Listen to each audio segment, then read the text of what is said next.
নমস্কার বন্ধুরা, আপনারা দেখছেন ফ্লাওয়ার ফ্যান্টাসি। আজকে আপনাদেরকে একটা নতুন বোগনভেলিয়া আইডি ফুল আপনাদেরকে দেখাচ্ছি। এই যে গাছটি দেখছেন, এই গাছটি হচ্ছে স্পেকটাবিলিস। আপনারা জানেন ভারতবর্ষে অষ্টাদশ শতাব্দীর 3-এর দশকে প্রথম বোগনভেলিয়া আসে। রবীন্দ্রনাথ ঠাকুর এই বোগনভেলিয়ার যার নাম রেখেছিলেন বাগান বিলাস। বোগনভেলিয়া খটোমটো নাম ওনার পছন্দ হয়নি, বিদেশি নামটি। তো সেই সময় যে সমস্ত গাছগুলো, কয়েকটা গাছ এসেছিল, তার মধ্যে অন্যতম হচ্ছে স্পেকটাবিলিস। অসম্ভব সুন্দর রং, একটু ডিফারেন্স কালার এবং প্রচুর ব্লুমিং হয়।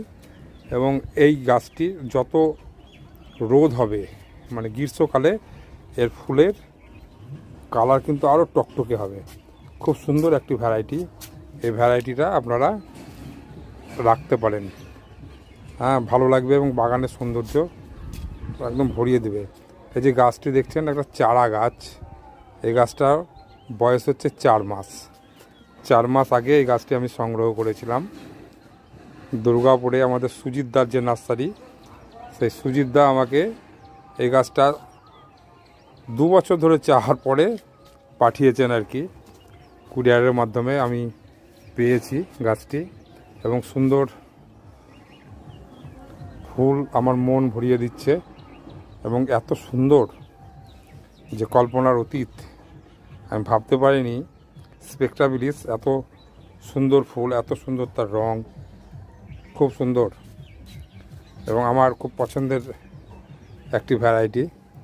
আমি অন্যান্য বাগানে আমি এই গাছটি দেখেছি, চেষ্টা করেছি দীর্ঘদিন ধরে এই চারাটি সংগ্রহ করার জন্য, কিন্তু চারাটি আমি ঠিক মতন পাইনি। তা আমি সুজিতবাবুকে ধন্যবাদ আমাকে এই গাছটি পাঠানোর জন্য। এবং আমার মন খুশিতে ভরে গেছে ফুল দেখে। খুবই ভালো একটা ভ্যারাইটির মধ্যে স্পেকটাবিলিস একটি ভ্যারাইটি। এর যত রোদ গরম হবে তত কিন্তু এর ফুলের কালার কিন্তু আরও ডিপ হবে। সবেমাত্র ফুটতে শুরু করেছে।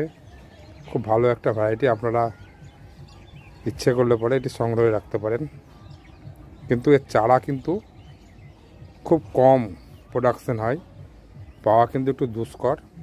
যাই হোক, আপনারা চেষ্টা করবেন, নিশ্চয়ই সংগ্রহ করতে পারবেন।